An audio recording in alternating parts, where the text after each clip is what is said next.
Hi, my name's Stephen Duma. I'm a neurologist in Sydney, I'd like to thank the Dystonia Network of Australia for inviting me to speak on tardive dystonia as part of the Dystonia Awareness Month in 2022. So I'll talk a little bit about the history first. So tardive syndromes were initially described in the 1950s, and that was following the introduction of antipsychotic medications. The initial movement disorders or tardive syndromes that were described were those of tardive dyskinesia, and tardive dyskinesia refers to choreiform movements, so involuntary movements which mainly affect the mouth and tongue region, however can affect other parts also.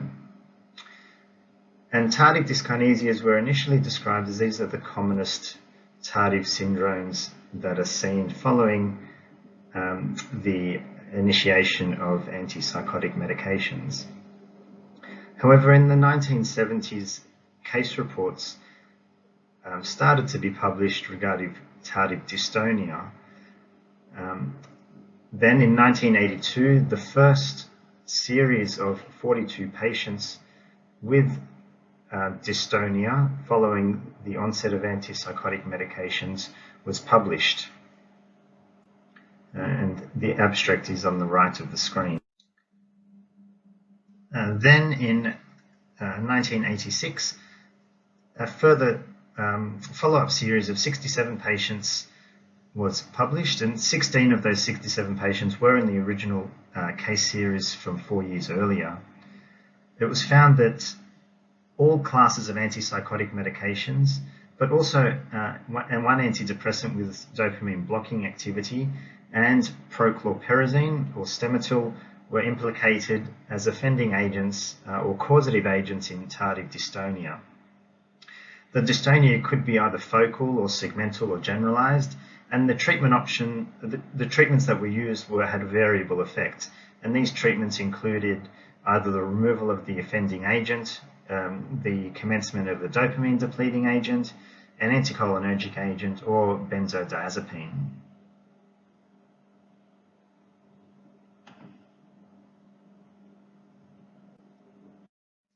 Since these first reports in the 1970s and more so in the 1980s, multiple papers have been published regarding tardive dystonia. As this is only a small subset of individuals, though, with the more general tardive dyskinesias, more papers have been published regarding dyskinesias. We, however, will be focusing more so on the tardive dystonia. Tardive dystonia is classified as the chronic persistent dystonia which is present for more than 1 month, and it occurs either during the treatment or within 3 months of discontinuing treatment. It can, interestingly, develop many years later, and in some accounts has occurred even after 20 years of commencing the neuroleptic medication. The offending agents, and below is an incomplete list, however, the typically offending agents are the antipsychotic medications of all classes. Calcium channel blockers have also been implicated, in particular cinnarizine and flunarizine, and also antiemetic medications including metoclopramide and prochlorperazine.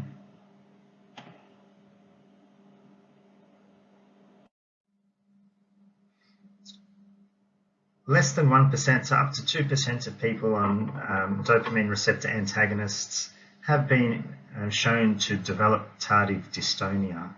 There is a higher risk in males, and as mentioned, it's been reported to occur even after 20 years of commencing the offending medication. If it occurs at a younger age, there are some reports that it may be of more rapid progression. And unfortunately, despite various therapeutic options that we'll get to, there is a very low remission rate with, on average, 10%, but up to 14% of individuals. The exact pathophysiology remains unclear, though it is associated with commencing dopamine receptor blocking agents.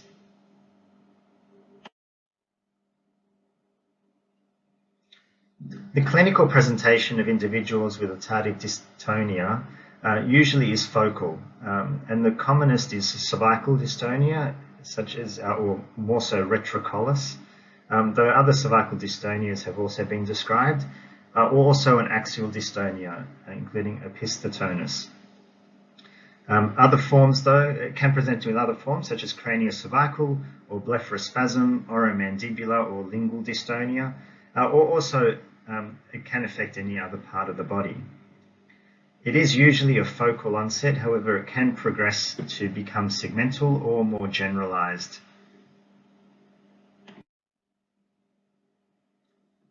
Some years ago, in 2013, the American Academy of Neurology developed an evidence-based guideline on the treatment of tardive syndromes. And whilst this focused mainly on tardive dyskinesias, tardive dystonia was mentioned in this article. So what are the treatment options for tardive dystonia?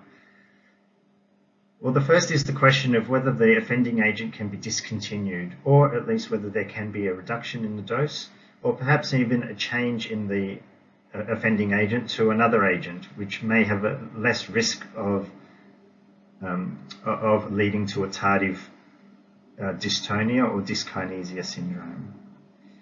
If there is a focal onset or a segmental dystonia, then botulinum toxin can be very effective and has been used, as is used for idiopathic dystonia.